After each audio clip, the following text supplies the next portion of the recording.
Assalamualaikum warahmatullahi wabarakatuh. Kami dari kelompok 8 metodologi penelitian kelas F akan mempresentasikan mengenai pengukuran, penskalaan, reliabilitas, dan validitas.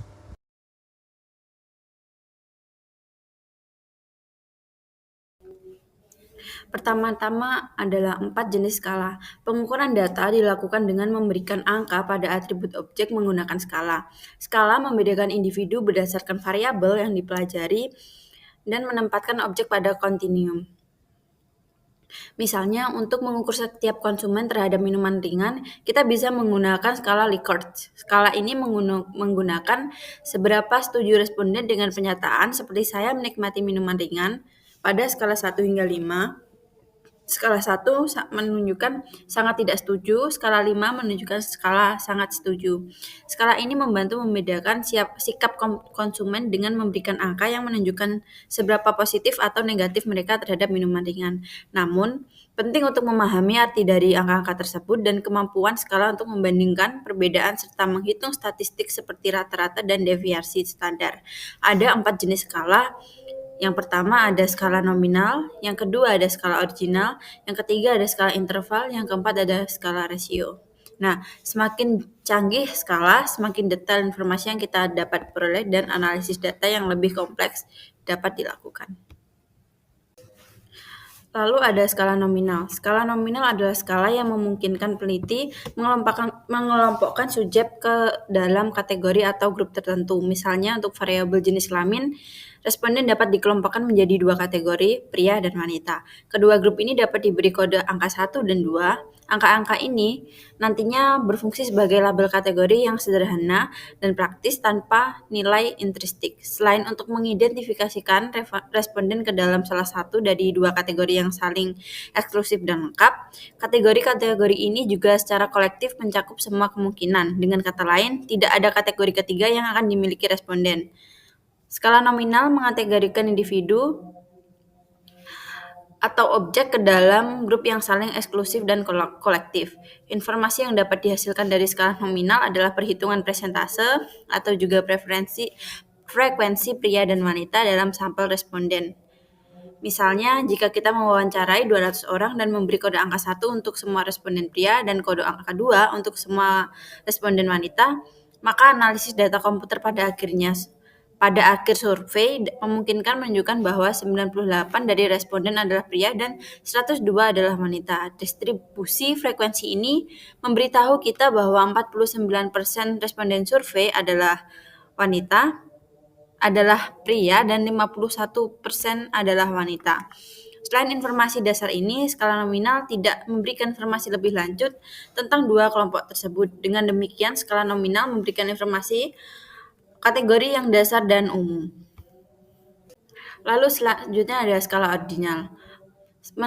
Skala ordinal mengurutkan kategori berdasarkan preferensi atau tingkat pentingnya, misalnya dari yang terbaik hingga terburuk, dan memberi nomor sesuai urutan. Misalnya, responden dapat diminta meranking 5 karakteristik pekerjaan yang menurut pentingnya. Skala ini membantu peneliti mengetahui kategori mana yang dianggap paling penting oleh responden dan berguna untuk merancang pekerjaan yang memuaskan. Namun, skala ordinal ini tidak mengukur seberapa besar perbedaan antara peringkat.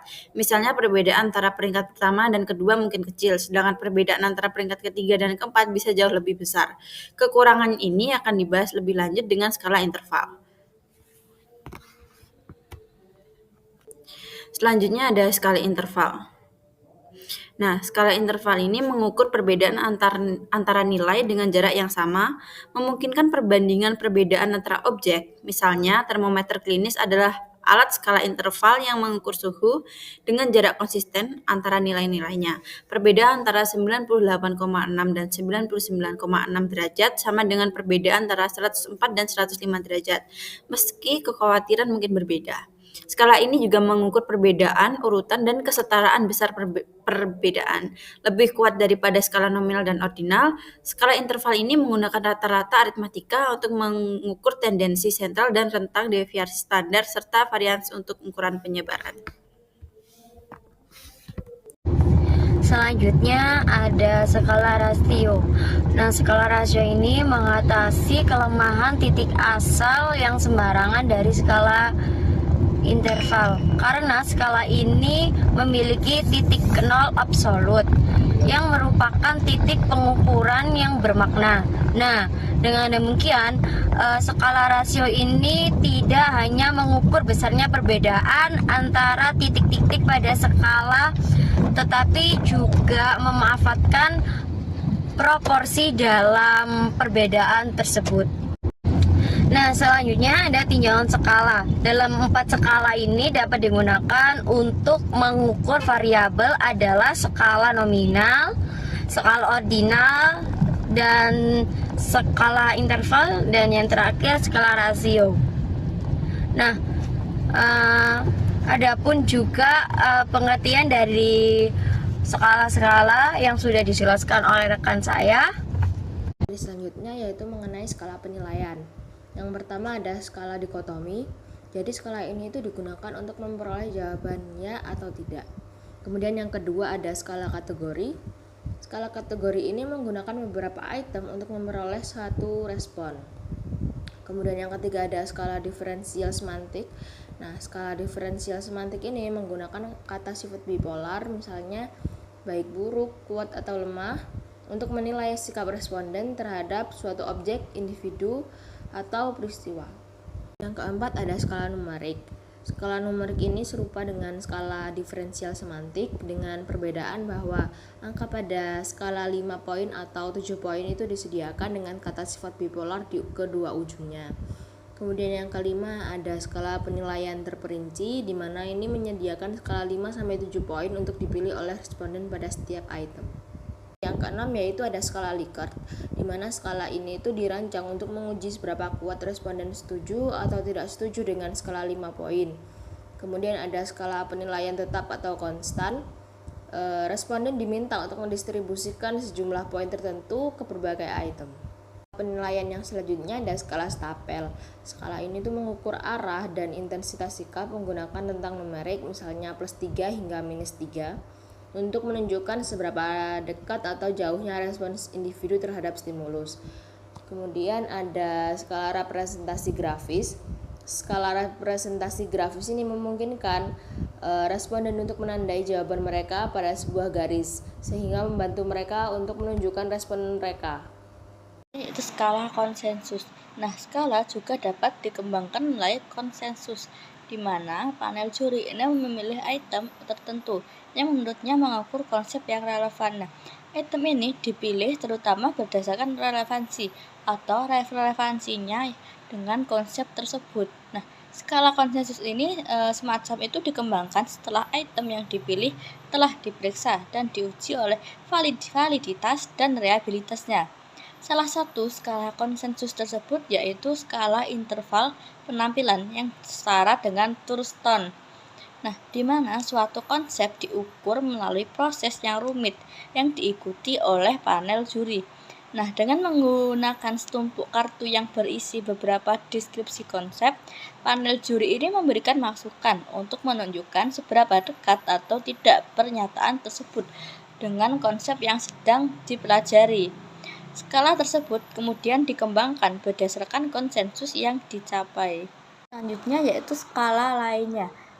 Ada juga beberapa metode pengskalaan tingkat lanjut seperti pengskalaan multidimensi, di mana objek, orang, atau keduanya ini diskalakan secara visual dan analisis ini gabungan dilakukan. Hal ini memberikan gambaran visual tentang hubungan dengan ruang di antara dimensi atau dimensi suatu konstruk. Nah, perlu dicatat bahwa Likert atau beberapa bentuk skala numerik ini merupakan yang paling sering digunakan untuk mengukur sikap dan perilaku dalam penelitian bisnis, yaitu skala peringkat, di mana skala peringkat ini digunakan untuk mengetahui preferensi antara dua atau lebih objek atau item yang bersifat ordinal. Namun, peringkat tersebut itu mungkin tidak memberikan petunjuk yang pasti untuk beberapa jawaban yang dicari. Nah, skala peringkat ini yang pertama ada perbandingan berpasangan, di mana skala perbandingan berpasangan ini digunakan ketika antara sejumlah kecil objek. Responden diminta untuk memilih antara dua objek pada satu waktu. Hal ini membantu menilai preferensi. Nah, perbandingan berpasangan ini merupakan metode yang baik jika jumlah stimulus yang yang disajikan itu kecil. Yang kedua ada pilihan yang dipaksakan. Nah, pilihan yang dipaksakan ini memungkinkan responden untuk memberi peringkat objek relatif satu sama lain di antara alternatif yang disediakan. Nah, hal ini lebih mudah bagi responden, terutama jika jumlah pemilihan yang akan diberi peringkat itu jumlahnya terbatas. Yang ketiga yaitu adalah skala perbandingan, di mana skala perbandingan ini memberikan tolak ukur atau titik acuan untuk menilai sikap terhadap objek, peristiwa, atau situasi yang terkini yang sedang dipelajari. Skala internasional, selain kepekaan terhadap definisi operasional konsep dalam budaya lain, masalah keskalaan juga perlu ditangani dalam penelitian lini budaya. Nah, budaya yang berbeda ini bereaksi secara berbeda terhadap masalah keskalaan. Penelitian terkini menunjukkan bahwa orang-orang dari berbagai negara berbeda dalam kecenderungan mereka untuk menggunakan skala penilaian yang ekstrim. Nah, temuan-temuan ini itu menggambarkan bahwa menganalisis dan menafsirkan data yang dikumpulkan di berbagai negara ini merupakan pekerjaan yang sangat menantang. Selanjutnya yaitu kebaikan ukuran, di mana penting untuk memastikan bahwa instrumen yang kita kembangkan untuk mengukur konsep tertentu ini benar-benar mengukur variabel tersebut secara akurat, dan bahwa pada kenyataannya kita itu benar-benar mengukur konsep yang ingin kita ukur. Hal ini memastikan bahwa dalam mendefinisikan variabel persepsi dan sikap secara operasional, kita tidak mengabaikan beberapa dimensi dan elemen penting untuk memasukkan beberapa yang tidak relevan. Kemudian ada analisis item, di mana validitas ini berkaitan dengan apakah kita mengukur konsep yang tepat, dan reliabilitas ini berkaitan dengan stabilitas dan konsisten pengukuran, di mana validitas dan reliabilitas pengukuran ini membuktikan ketelitian ilmiah yang telah ditetapkan dalam studi penelitian. Nah, kedua kriteria ini sekarang akan dibahas. Nah, yang selanjutnya adalah validity atau validitas. Validitas di sini berfokus sebagai instrumen pengukuran untuk memastikan bahwa alat ukur benar-benar mengukur konsep yang dimaksud, bukan hal lain. Nah, terdapat 3 macam validitas. Yang pertama adalah validitas isi atau konten, yakni memastikan bahwa pengukuran mencakup item yang memadai dan representatif dari konsep yang diukur. Semakin banyak skala yang mewakili domain atau semesta konsep yang diukur, semakin besar validitas isinya. Dengan kata lain, validitas konten adalah fungsi dari seberapa baik dimensi dan elemen suatu konsep telah digambarkan. Lalu yang kedua adalah validitas terkait kriteria, yang ditetapkan saat mengukur perbedaan individu berdasarkan kriteria yang diharapkan untuk diprediksi, yang dapat dilakukan dengan menerapkan validitas kongruen, yakni ditetapkan jika skala mendiskriminasi individu yang diketahui berbeda. Lalu yang kedua adalah validitas prediktif, yakni kemampuan instrumen pengukuran untuk memprediksi perbedaan di masa depan. Lalu yang ketiga adalah validitas konstruk, yakni yang membuktikan sejauh mana hasil yang diperoleh dari penggunaan pengukuran sesuai dengan teori yang mendasarinya. Hal ini dinilai melalui validitas konvergen, yakni jika dua instrumen berbeda yang mengukur konsep yang sama sangat berkorelasi. Lalu juga terdapat validitas diskriminan, jika dua variabel yang seharusnya tidak berkorelasi menunjukkan hasil yang berbeda atau berkorelasi. Nah, bentuk-bentuk atau macam-macam validitas tersebut dapat diterapkan melalui 3 hal berikut. Yang pertama adalah analisis korelasional, seperti dalam kasus penetapan validitas kongruen dan prediktif, atau validitas konvergen dan diskriminan. Lalu yang kedua adalah analisis faktor atau teknik multivariat, yang mengkonfirmasi dimensi konsep yang telah didefinisikan secara operasional serta menunjukkan item mana yang paling tepat untuk setiap dimensi, seperti menentukan validitas konstruk. Lalu yang ketiga adalah matriks korelasi multiciri atau multimetode, yang berasal dari pengukuran konsep dengan berbagai bentuk metode yang berbeda, yang juga menetapkan ketahanan ukuran. Nah, berikut adalah rangkuman dari tipe-tipe validitas yang tadi. Yang pertama adalah validitas isi, yakni apakah pengukuran tersebut mengukur konsep secara memadai. Lalu yang kedua adalah validitas muka atau face validity, yakni apakah para ahli memvalidasi bahwa instrumen tersebut mengukur apa yang tersirat dari namanya. Lalu yang ketiga adalah validitas terkait kriteria, yakni apakah pengukuran tersebut membedakan dengan cara yang membantu memprediksi variabel kriteria. Lalu yang keempat adalah validitas kongruen, yakni apakah pengukuran tersebut membedakan dengan cara yang membantu memprediksi variabel kriteria saat ini. Lalu yang kelima adalah validitas prediktif, yakni apakah pengukuran tersebut membedakan individu dengan cara yang membantu memprediksi kriteria di masa mendatang. Lalu yang keenam adalah validitas konstruk, yakni apakah instrumen tersebut memanfaatkan konsep sebagaimana yang diteorikan. Lalu yang ke-8 adalah validitas konvergen, yakni apakah dua instrumen yang mengukur konsep tersebut berkorelasi tinggi. Dan yang terakhir adalah validitas diskriminan, yakni apakah pengukuran tersebut memiliki korelasi rendah dengan variabel yang sebenarnya terkait dengan variabel ini. Lalu reliability. Reliabilitas dari suatu pengukuran menunjukkan sejauh mana pengukuran tersebut bebas dari bias atau tanpa kesalahan. Dan dengan demikian memastikan konsistensi pengukuran dari waktu ke waktu dan antar berbagai item dalam instrumen. Dengan kata lain, reliabilitas dari suatu pengukuran adalah indikasi stabilitas dan konsistensi dengan mana instrumen mengukur konsep tersebut dan membantu menilai kualitas dari suatu pengukuran.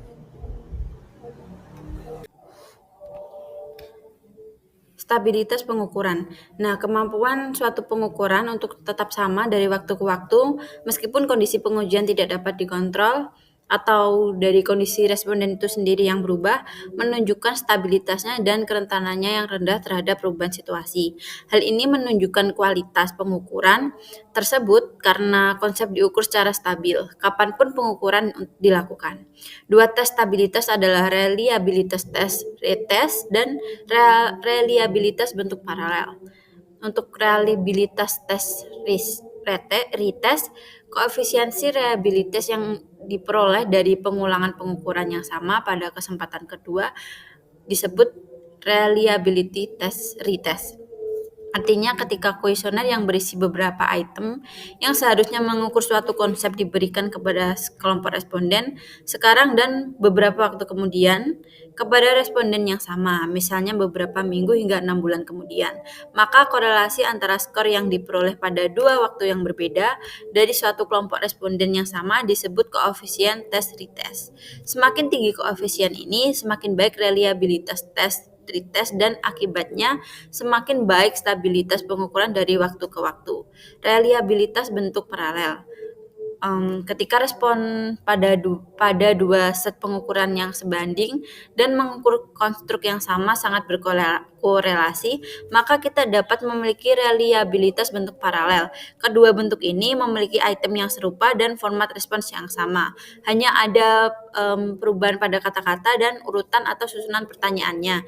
Yang kita coba tentukan di sini adalah variabilitas kesalahan yang dihasilkan dari perbedaan kata-kata dan urutan pertanyaan. Jika dua bentuk yang sebanding tersebut sangat berkorelasi, misalnya 8 atau lebih, kita dapat cukup yakin bahwa pengukuran tersebut cukup reliable dengan varians kesalahan yang minimal akibat kata-kata, urutan, dan faktor lainnya.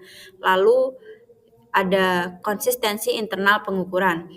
Konsistensi internal menunjukkan beberapa homogen item-item dalam sebuah pengukuran yang mengukur konsep yang sama. Artinya item-item tersebut harus saling terkait dan mampu secara independen mengukur konsep yang sama sehingga responden memberikan makna yang serupa pada setiap item. Konsistensi ini dapat diuji melalui reliabilitas konsistensi antar item dan reliabilitas split half. Reliabilitas konsistensi antar item. Reliabilitas konsistensi antar item ini menguji seberapa konsisten jawaban responden terhadap semua item dalam pengukuran. Jika item-item tersebut benar-benar mengukur konsep yang sama, mereka akan berkorelasi satu sama lain.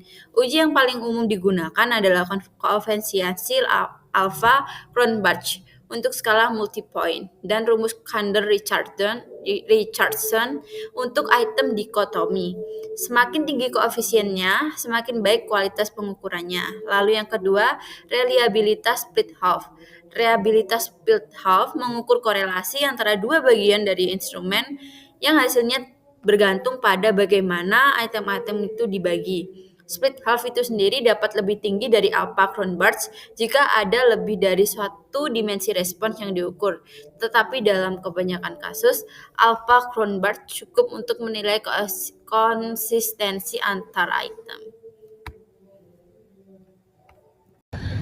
Selanjutnya, apa sih skala reflektif itu? Nah, dalam skala reflektif ini, item-item diharapkan berkreasi, tidak seperti item-item yang digunakan dalam skala formatif. Yang dibahas selanjutnya, setiap item dalam skala relatif diasumsikan memiliki dasar yang sama. Nah, oleh karena itu, peningkatan nilai konstruktor akan menghasilkan peningkatan nilai untuk semua item yang memiliki konstruk tersebut. Apa sih yang dimaksud dengan skala formatif? Skala formatif ini digunakan ketika konstruk dipandang sebagai kombinasi penjelasan dari indikatornya. Nah, skala yang memuat item-item yang tidak selalu berhubungan disebut juga skala formatif. Kami telah menjelaskan bahwa skala formatif digunakan ketika sebuah konstruk dipandang sebagai kombinasi penjelasan dari indikator-indikatornya. Sekian presentasi dari kelompok kami. Mohon maaf apabila ada salah kata. Wassalamualaikum warahmatullahi wabarakatuh.